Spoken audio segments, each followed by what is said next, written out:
Subscribe to our channel and hit the bell icon to never miss a video from us. Hello everyone. Today we have with us Ms. Shikha Chadha. She is a seasoned PM professional with over 20 years of experience in managing and innovating product portfolios and leading teams through complex product life cycles. She has worked in senior capacities at Expedia, RateGain, and presently working with Microsoft to work across the labyrinth of customers and markets, technology and products, competition and internal stakeholders to build sustainable products. We seek her guidance to learn more about the subject and her journey so far. We welcome you, ma'am, to this expert interview series and hope you have a good time with us. Thank you, Tanmay. Thank you very much for having me, and I look forward to having this conversation with you.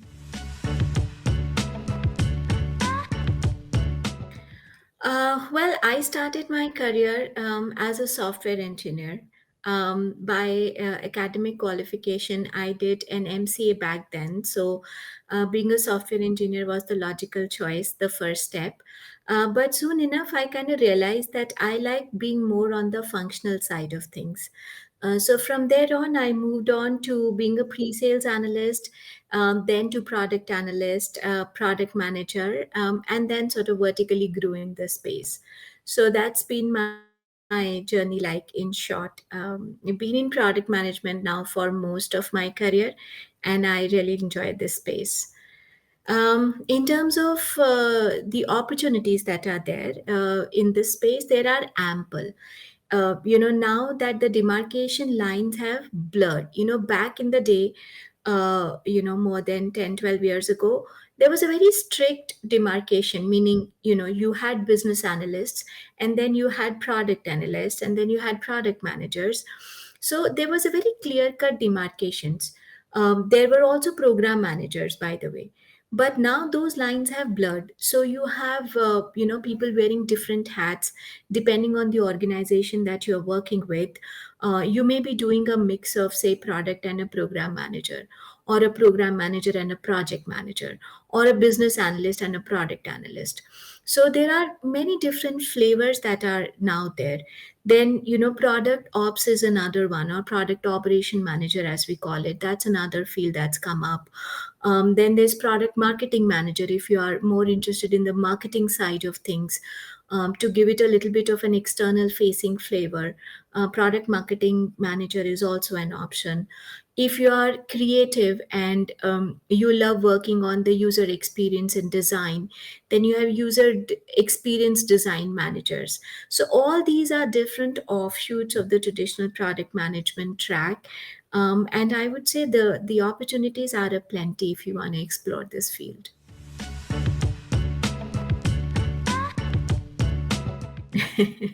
Well, the beauty is that there are no 2 days that are alike in this field, and kind of that's something that I love about this Hmm. space and this field, because you get to hear so many different hats.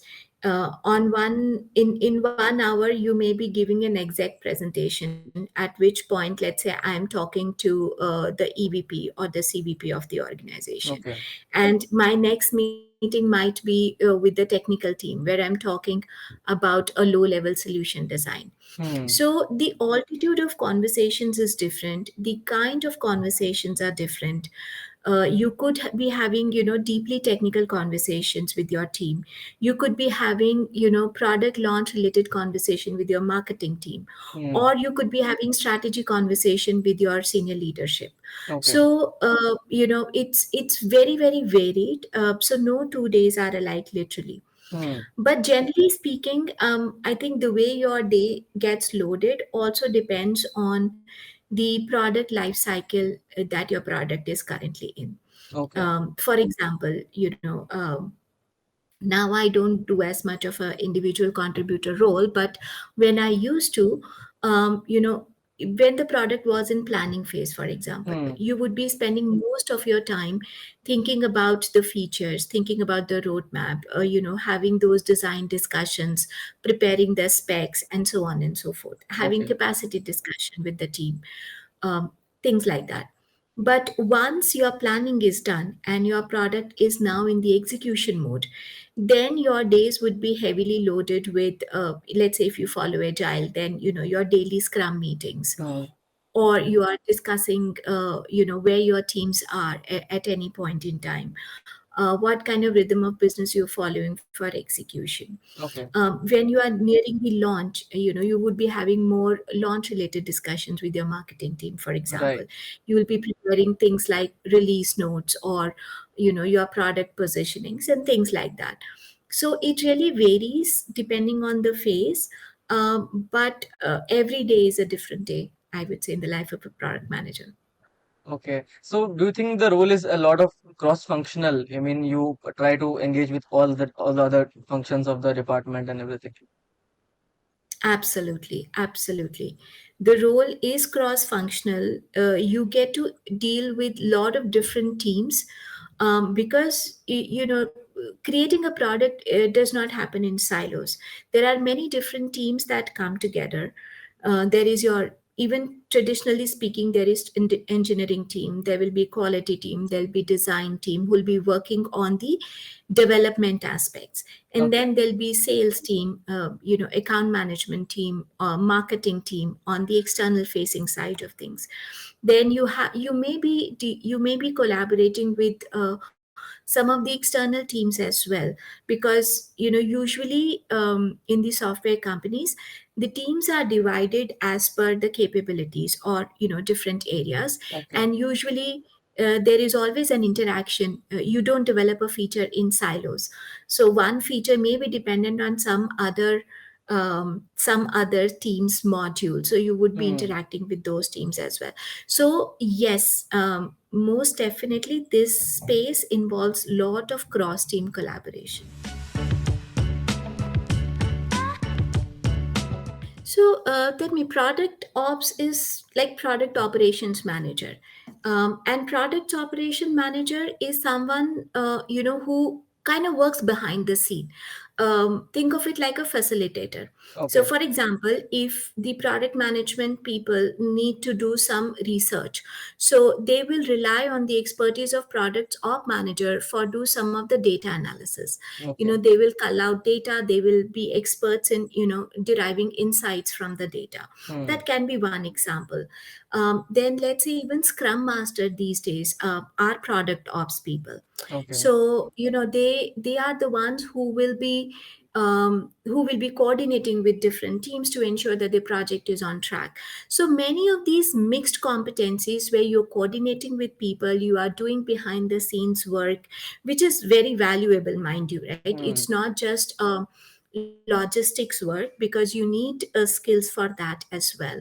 Yes. So that's at a very high level, what a product ops role will typically involve. Of Okay. course, every organization will have their own way of managing this role, but mostly, in my experience, that's what it involves.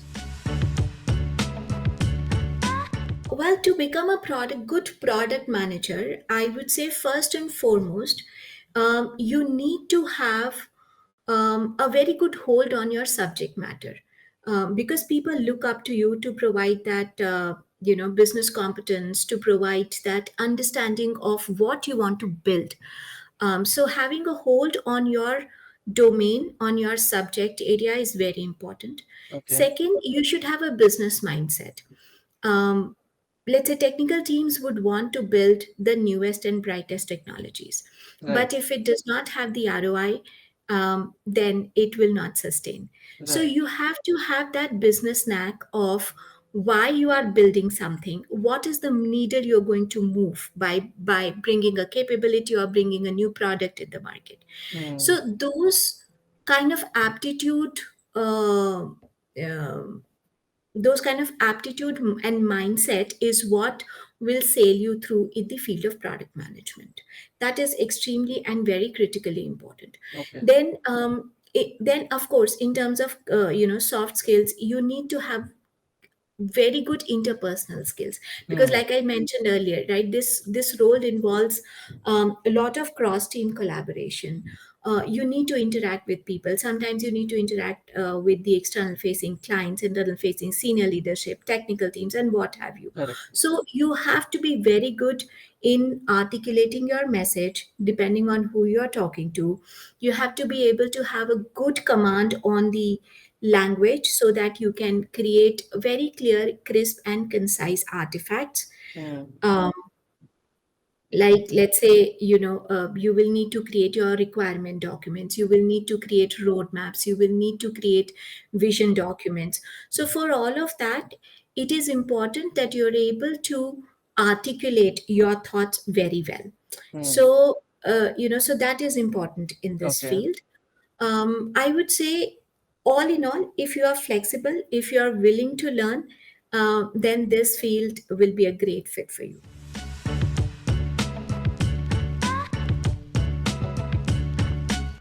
So, if you're thinking of doing a lateral move, meaning you're already working in, say, engineering or quality or some field, and you want to Okay. move into this, Okay. I would recommend shadowing someone, first of Okay. all. Okay. Um, Reach out to a product manager who you think will be willing to help you. Hmm. Offer your time, that, hey, can I help you in any which way? I just want to learn on the job, because the best way to learn is to learn on the job. Yes. Offer to create some documents, like your specification documents, or whatever that the person is working on. Offer them the help. That way you will learn fast. Hmm. So shadowing on the job, I would say, definitely is one way to work on it. Okay. Create some mock artifacts, like use cases, use case diagram, product specifications. Like, think of an app or think of a product that you would want to build, and then go about creating mock specs and get them verified, ratified by someone. Hmm. These days, because of social media, it's very easy to reach out to people in the industry, Right. and many people will be very, very willing to actually help you. You will be surprised, but many people will be very open and willing to help you if you just reach out to them. Right. So do that. Increase your networking, I would say. And then sort of build up your competencies. That's one advice I would give. In terms of skills, build your functional skills. Okay. Build the skills of creating the documents in a way Hmm. that are very clear and concise for your engineering team. Okay. Build on the skills of sifting through the ambiguity and providing clarity to your team. Because many a times, as product managers, you will receive a very one liner ambiguous statement from your senior leadership. Hey, let's build this product, or let's build this capability. Hmm. And then you be get, now I have to think through it, right? You have to now think through what will be the positive flows, the edge cases, and what have you. Right. So you have to be able to think through that ambiguous, very high level statement and create a full fledged capability out of it. So develop that kind of skills where you think through a problem, bifurcate it, divide it into smaller chunks, uh, and then attack it one by one. So Okay. problem solving, I would say, is another skill that you should intentionally Hmm. work. Oh my God, that's difficult, huh? And yeah. But I remember one of the sayings from Peter Drucker. He Okay. once mentioned, I remember reading it somewhere, Hmm. that the most important thing in communication is hearing what is not said. And I feel Okay. like that is very true in the field of product management, Okay. because many times you will be sitting in those exec level discussions, Hmm. and more often than not, people will not tell you directly, Okay. but you have to be able to decipher what is not being said. Hmm. Similarly, when you are curating interpersonal working relationships, you have to understand what the person is not saying, Okay. and then build on top of it. So I live by this quotation a lot in my career. Okay. And yeah, if I have to choose one thing, I think that'll be my favorite quote. It's a very interesting quote, ma'am. Very true also, I am sure. So thank you so much, ma'am. That's all the questions I had from my side. And thank you so much for being here. I'm sure I learned a lot from listening to you. And I'm sure that even our viewers will learn a lot from that. And we'll always obviously learn something about product manager in general. So thank you so much for telling us about your experience and your knowledge, ma'am. Thank you, Tanmay. Thank you for having me, and it was lovely to be able to chat with you for a while. Thank you. Subscribe to our channel, and hit the bell icon, to never miss a video from us.